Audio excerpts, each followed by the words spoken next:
Palavra da Verdade, com Hernandes Dias Lopes. Povo de Deus, eu convido a todos para abrirmos a palavra do Senhor no livro de Atos dos Apóstolos, capítulo 1, versículo 8.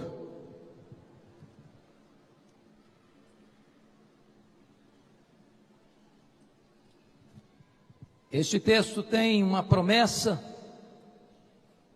Esse texto fala de um poder, e esse texto fala de um programa.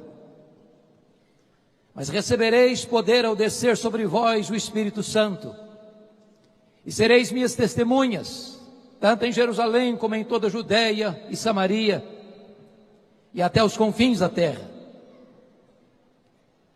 Nesta tarde eu gostaria de repartir com vocês esta jornada e este programa traçado pelo Senhor Jesus Cristo para a sua igreja ao longo dos séculos, passando pela reforma até os nossos dias.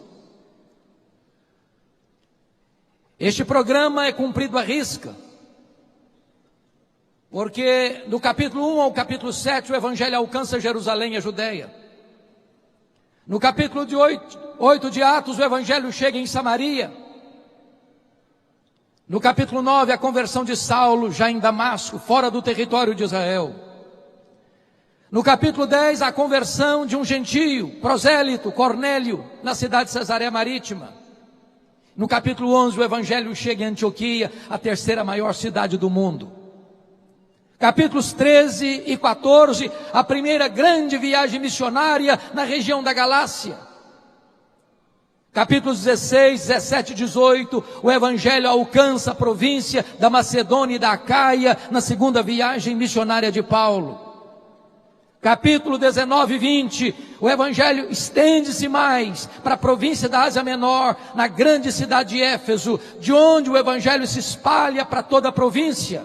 Pérgamo, Tiatira, Sardes, Filadélfia, Laodiceia, Hierápolis e Colossos. Capítulos 21 ao 26, trata da prisão de Paulo em Jerusalém, sua transferência para Cesareia, onde fica 2 anos sendo acusado injustamente pelos judeus.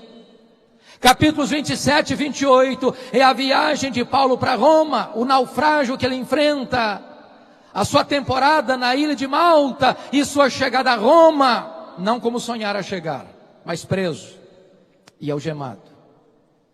De onde ele escreve suas cartas aos Efésios, Filipenses, Colossenses e Filemon. Atos termina sem conclusão, porque a história da igreja continua.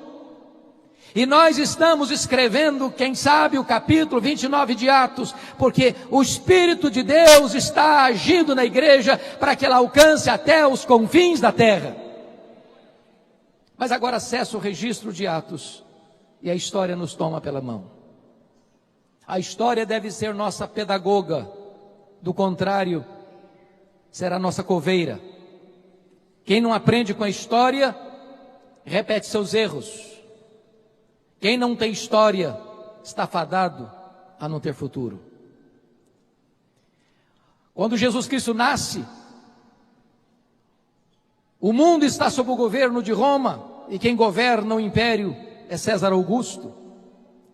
Israel já está debaixo do governo de Roma desde o ano 63, quando Pompeu conquistou aquela região. Mas quando Jesus começa o seu ministério, lá em Lucas 3, o mundo está governado agora por um outro imperador, Tibério César. Depois vem Calígula, depois vem Cláudio, depois em 54 vem Nero. Um homem devasso, um homem violento, um homem crudelíssimo.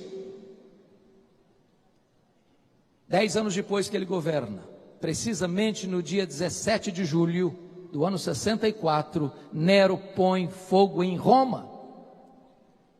E assiste o espetáculo das chamas do alto da Torre de Mecenas. 7 noites, 6 dias de incêndio. De 17 de julho a 24 de julho. Quando o incêndio termina, dos 14 bairros de Roma, 10 deles são destruídos pelas chamas. Os 4 bairros restantes densamente povoados por judeus e cristãos, dão a Nero um álibi para botar a culpa do incêndio de Roma nos crentes. Começa um verdadeiro massacre. Faltou cruz para fazer, madeira para fazer cruz, tamanha quantidade de crentes que foram crucificados. Os crentes eram cobertos de piche, amarrados em postes, para iluminar as noites de Roma, sendo queimados, vivos. No ano 68, Nero é deposto e comete suicídio. No ano 70, Vespasiano inaugura em Roma o Anfiteatro da Morte, o Coliseu Romano, que numa festa de 100 dias de inauguração, mais de 10 mil crentes foram mortos, e mortos com requinte de crueldade, enrolados em peles de animais, para os cães morderem, para os touros pisarem, para os leões esfaimados da Líbia devorarem, um verdadeiro massacre. Chega o ano 81, o imperador Domiciano começa a reinar, e esse é o primeiro imperador da história a arrogar para si o título de Senhor e Deus. Foi este imperador que deportou o apóstolo João, então pastor da igreja de Éfeso, para a ilha do Mar Egeu, a ilha de Pátimos. Naquelas alturas, todos os apóstolos de Jesus já estavam mortos, e mortos pelo viés do martírio. João era o último representante do colégio apostólico. Certamente a intenção de Domiciano era calar a voz do último apóstolo de Jesus Cristo.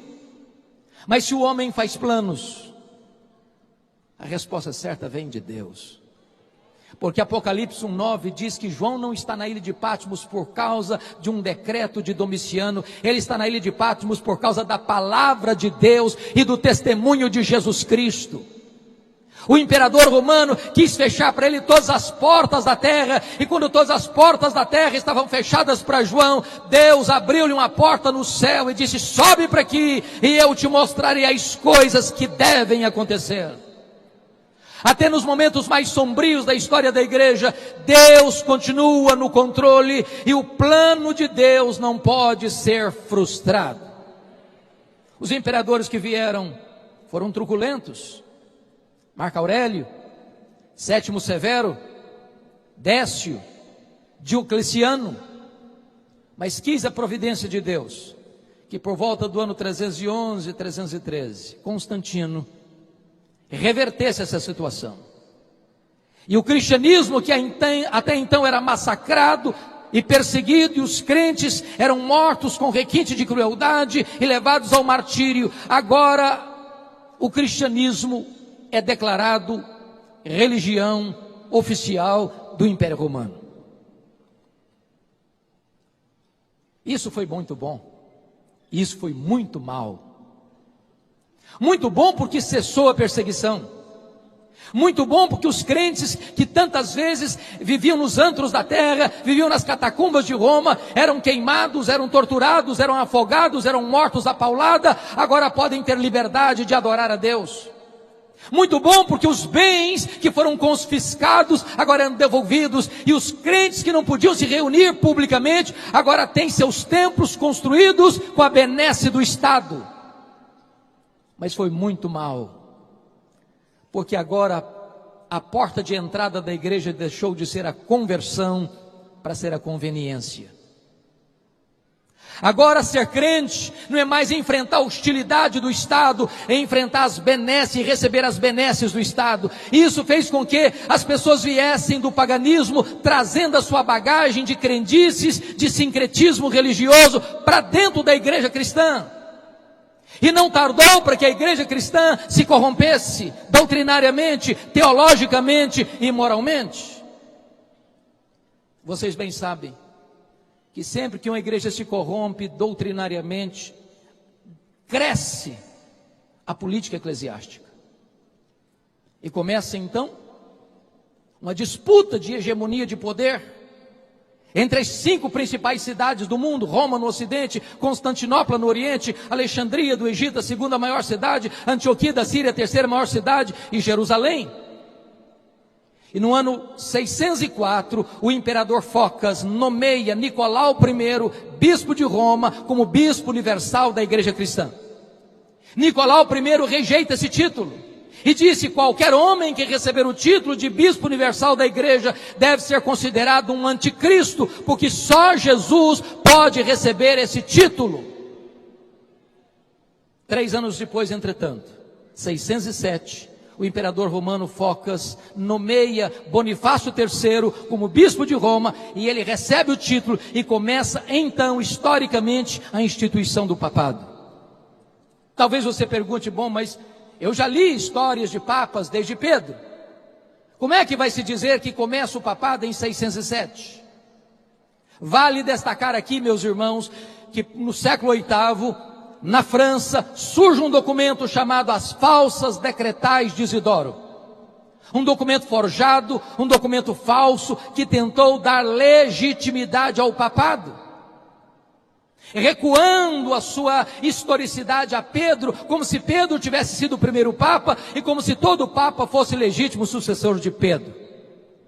Se vocês quiserem melhorar a compreensão deste assunto, sugiro a vocês a obra de Janus, o Papa e o Concílio, cujo prefácio foi escrito pelo grande tribuno brasileiro, Rui Barbosa, cujo prefácio da obra representa 70% do livro.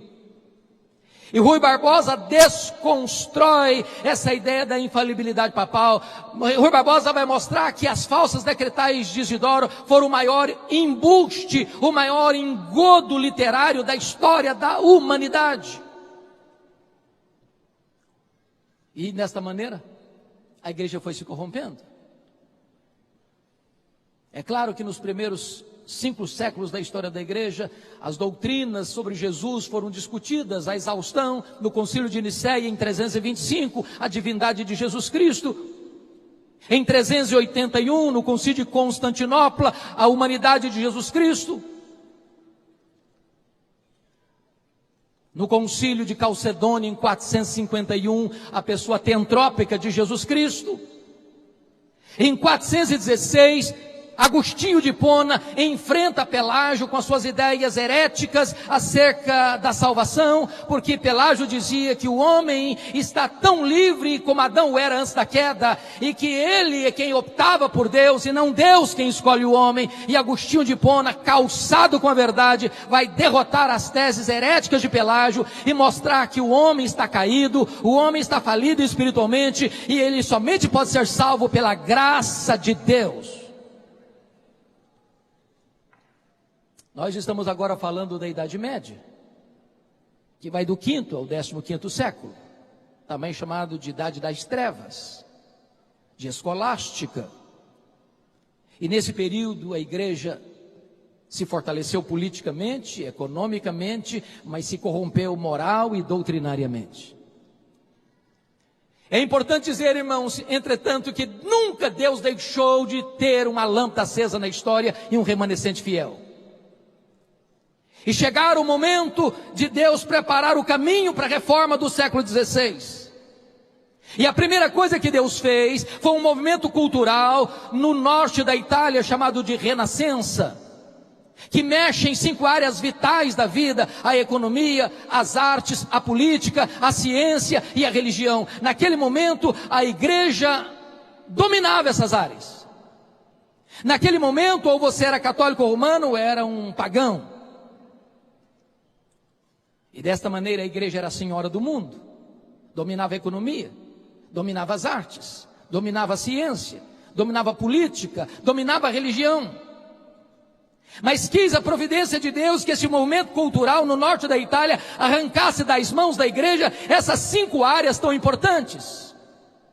Mas Deus preparava mais de perto o caminho, quando Deus levanta na Inglaterra aquele que é a estrela d'alva da reforma, o professor de Oxford, John Wycliffe, um homem culto, um homem convertido a Cristo, um homem que prega a graça, um homem que anuncia a salvação, um homem que combate os erros e os desvios da igreja, e um homem que entende uma coisa: a reforma não pode se estabelecer a não ser que o povo tenha a Bíblia em sua própria língua, porque na Idade Média a única Bíblia que o povo sabia e conhecia era em latim, e o povo não sabia latim, E os sacerdotes que tinham acesso à Bíblia não conheciam a Bíblia, não ensinavam a Bíblia, e a igreja estava entregue à ignorância.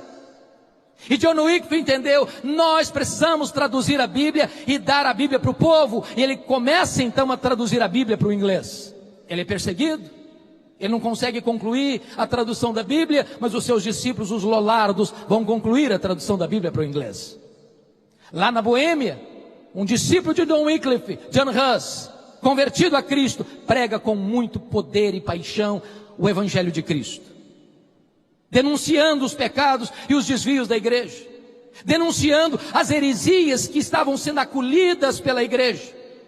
Este homem foi preso, este homem foi torturado, este homem foi queimado vivo pela Inquisição Romana.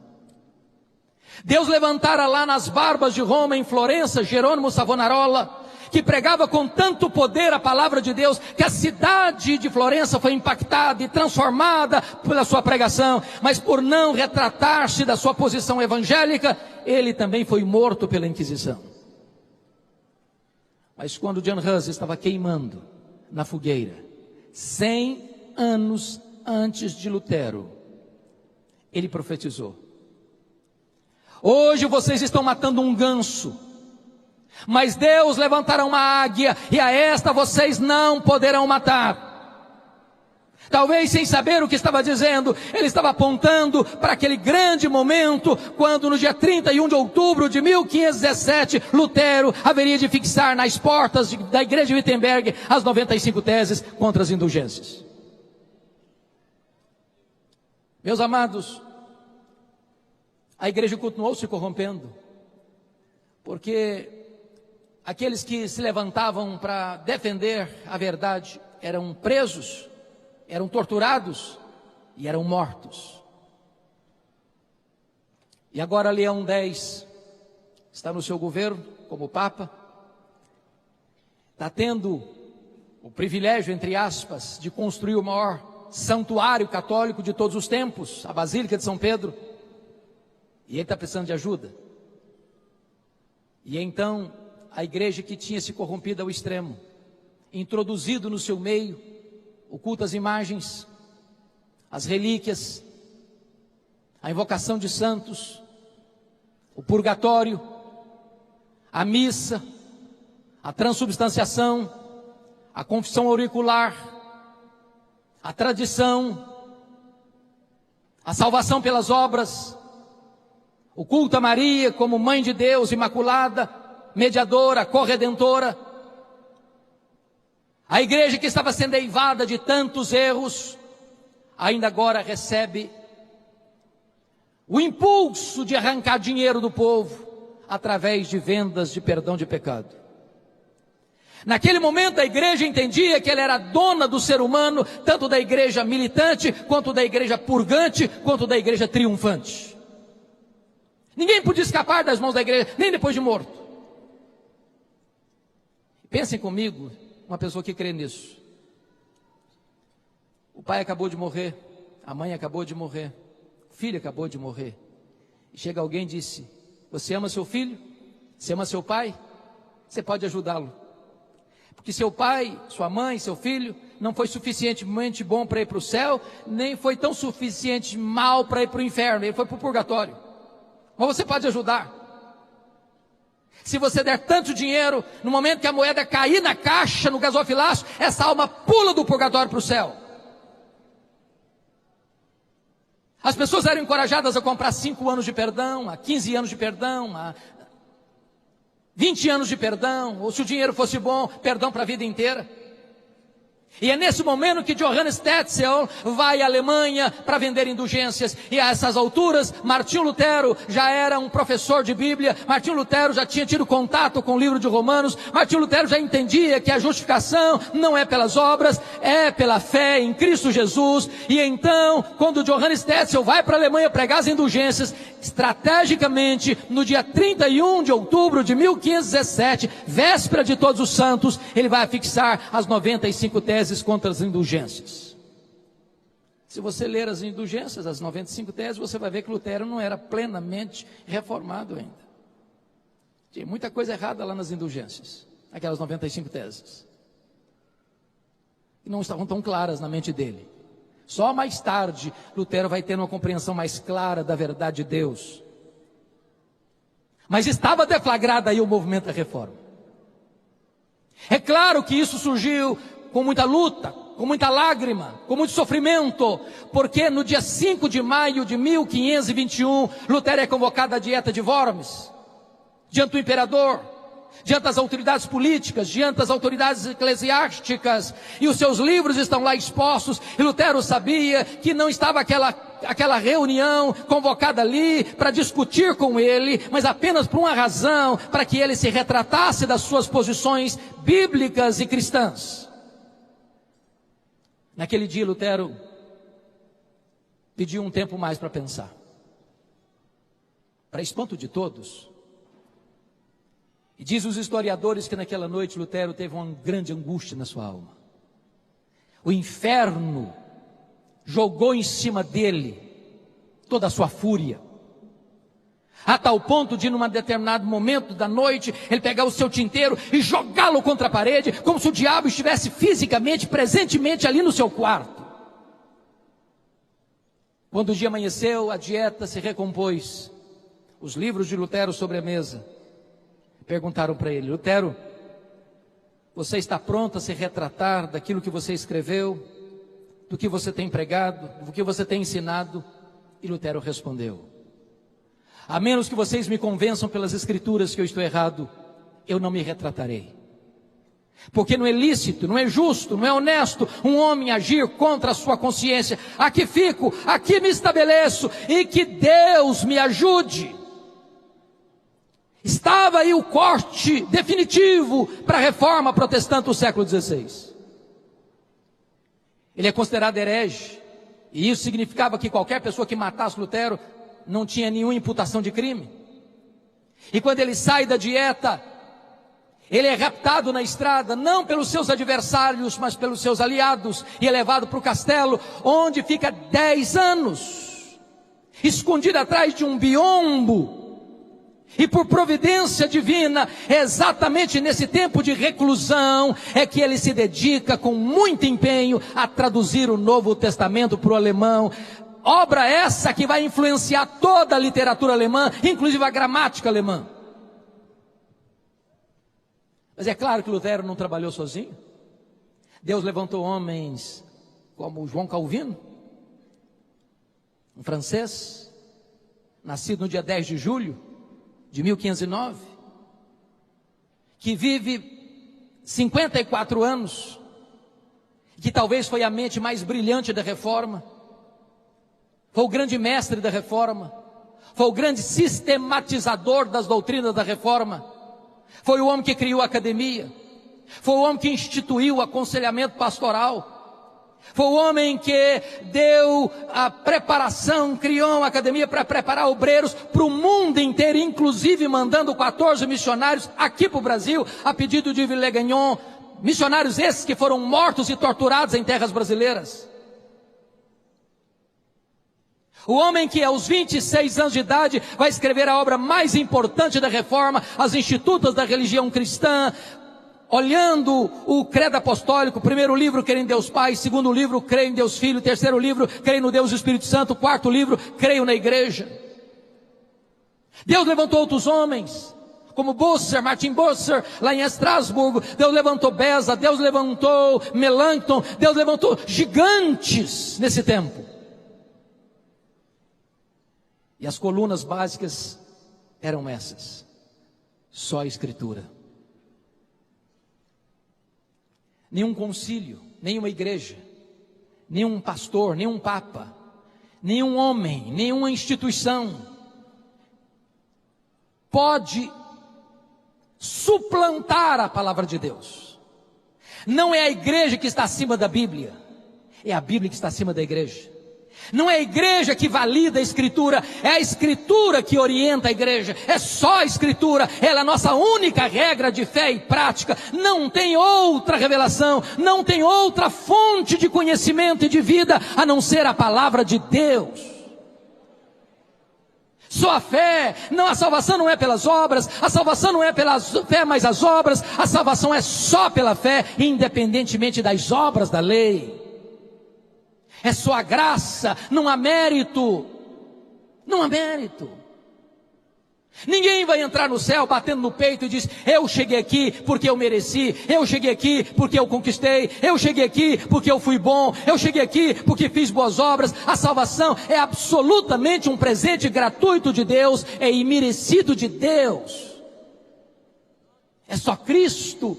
Não é Cristo mais o Papa, não é Cristo mais Maria, não é Cristo mais a igreja, não é Cristo mais o pastor, não é Cristo mais o batismo, não é Cristo mais o ritual, é só Cristo. Ele é o caminho, Ele é a verdade, Ele é a vida, Ele é a porta, só nele há salvação. Ele é o único mediador entre Deus e os homens. Somente a Deus a glória, qualquer glória dada ao homem é glória vazia, é vanglória, é idolatria, é abominação para Deus. Meus amados, a reforma não chegou até nós, senão com lágrimas e com muito sangue. Se nós não conhecermos a história, nós não valorizaremos esse legado. Por exemplo, vão comigo para a França, ano de 1559, levanta-se na França Catarina de Médicis, uma implacável perseguidora da fé cristã.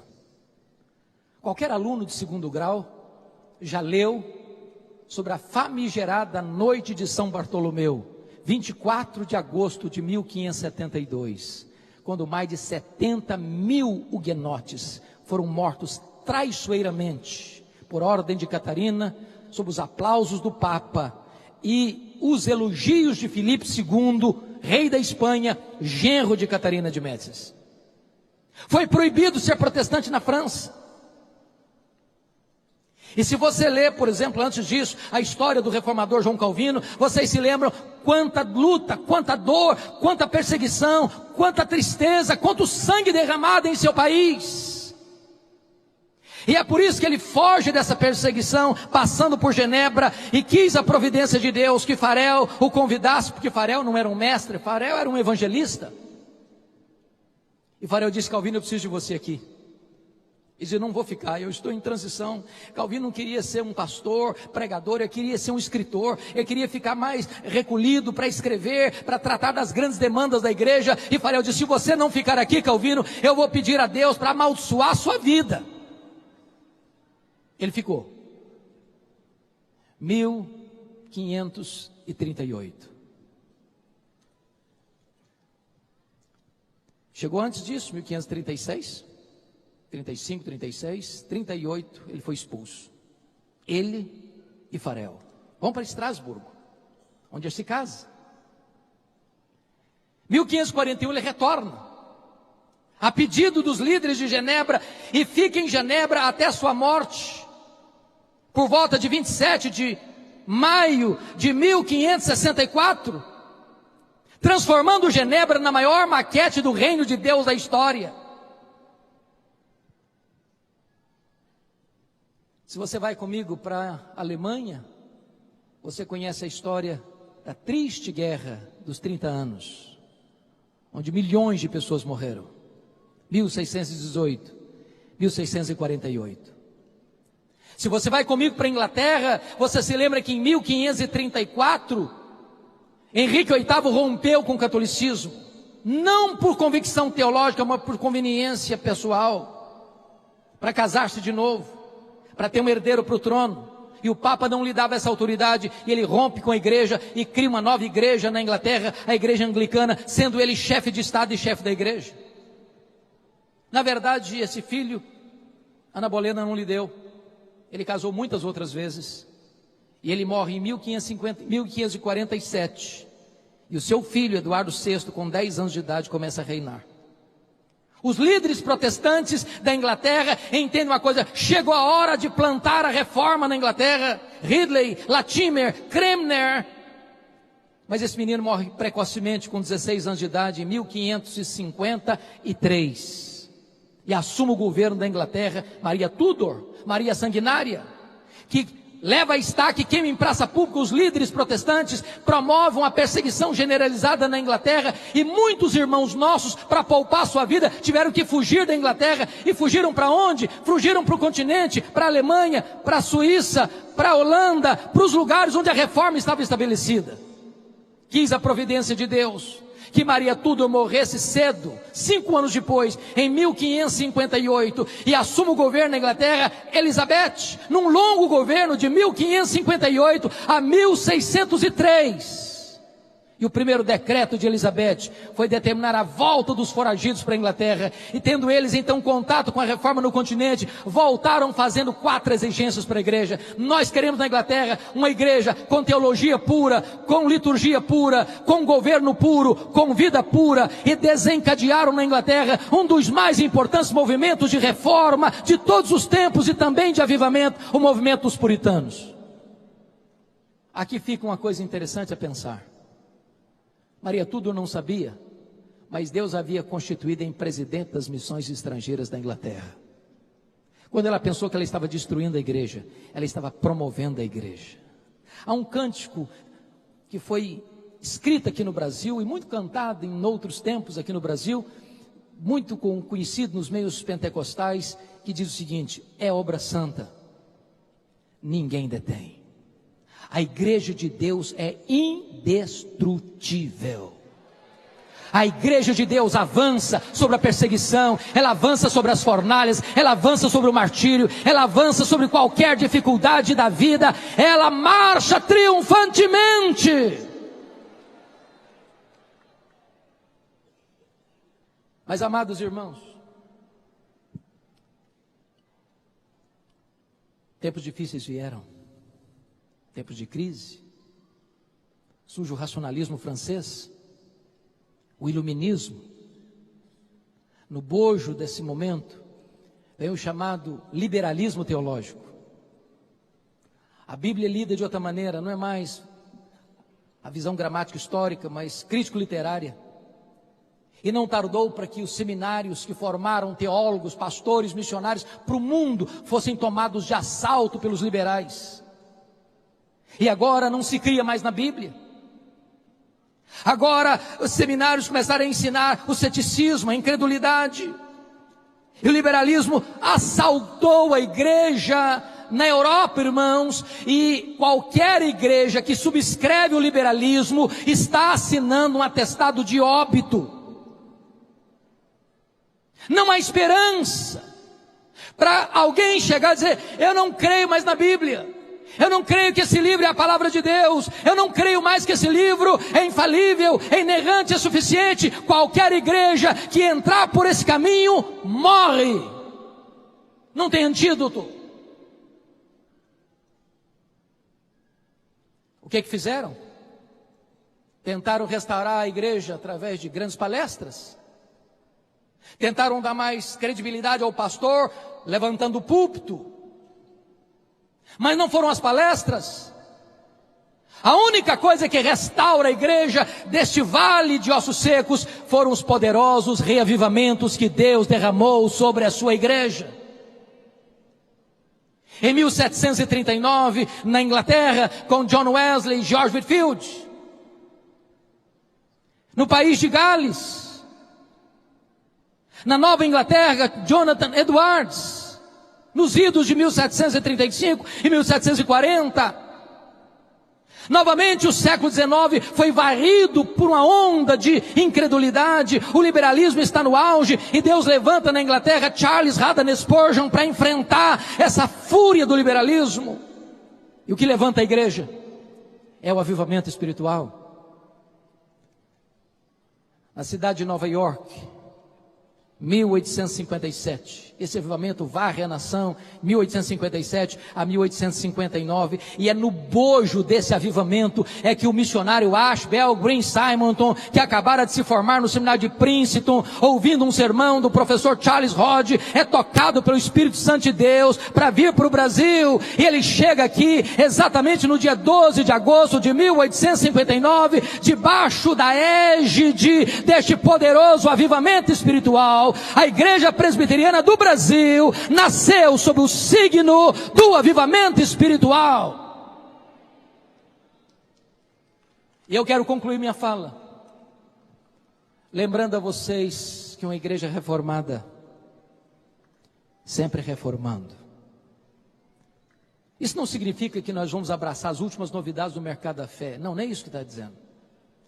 A cada geração a igreja precisa passar por uma nova reforma, revendo sua doutrina, seus valores, sua ética, sua conduta, sua postura, se o que nós estamos pregando e praticando está exatamente de acordo com a palavra de Deus.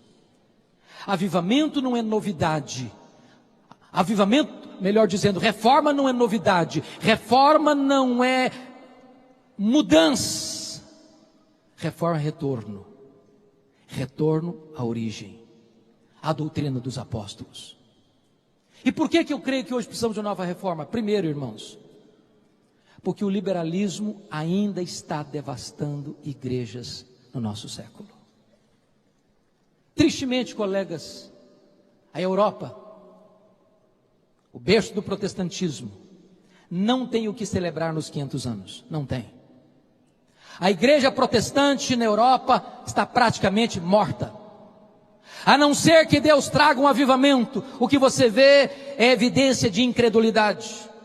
Eu estive recentemente na Holanda, de 1960 para cá, os templos estão lá, mas os crentes não frequentam a igreja. Fomos para a Escócia de John Knox, a Escócia berço do presbiterianismo, num dos templos mais importantes de Edimburgo. Você entra lá, o que tem lá dentro é um bar. Você vai para a Inglaterra, a grande Inglaterra dos avivamentos de John Wesley, de George Whitefield, de William Carey, de William Wilberforce, de John Charles Ryle, de Charles Haddon Spurgeon, de Mark Lloyd Jones, de John Stott. Hoje a Inglaterra é o país de Richard Dawkins, o patrono dos ateus. Menos de 4% dos crentes frequentam a igreja evangélica na Inglaterra. Os nossos templos estão sendo vendidos e transformados em mesquitas, em bares, em museus, em teatros. Olha para a América do Norte, onde você tem tantas chamadas dead churches, igrejas mortas. As denominações históricas perdendo milhares de membros, ano após ano, ano após ano. O que é dramático, irmãos, é que o liberalismo também chegou no Brasil. E nós temos denominações inteiras que já se capitularam à sedução mortal do liberalismo. Nós precisamos de uma nova reforma. Mas em segundo lugar, nós precisamos de uma nova reforma, meus irmãos, porque a igreja brasileira tornou-se uma igreja, em grande parte, sincrética, mística. A igreja do sal grosso, a igreja do óleo, a igreja do copo d'água em cima do rádio, a igreja da toalha suada, a igreja das mandingas, em nome de Deus. Precisamos de uma nova reforma. Precisamos voltar para a palavra de Deus. Precisamos voltar para as Escrituras. Precisamos de novos Luteros, precisamos de novos Calvinos, precisamos de alguém que seja disposto a dizer a verdade, ainda com toda a hostilidade do mundo. Mas em último lugar, irmãos, nós precisamos de uma nova reforma, porque nós assistimos no Brasil, tristemente, uma igreja onde há a presença de uma ortodoxia morta.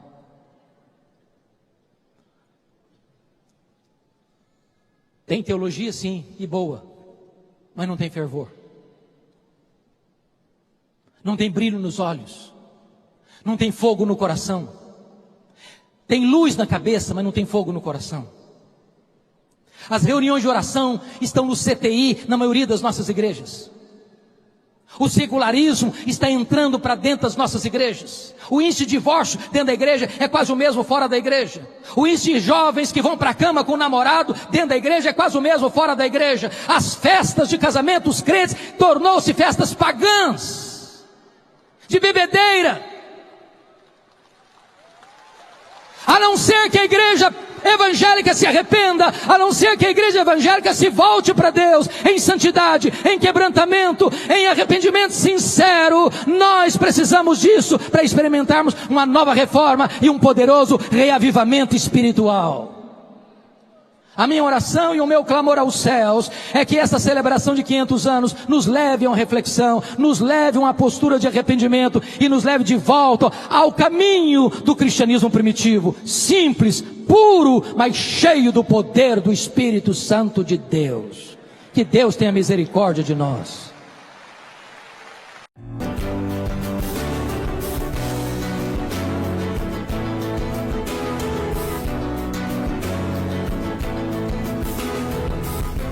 Palavra da Verdade, com Hernandes Dias Lopes.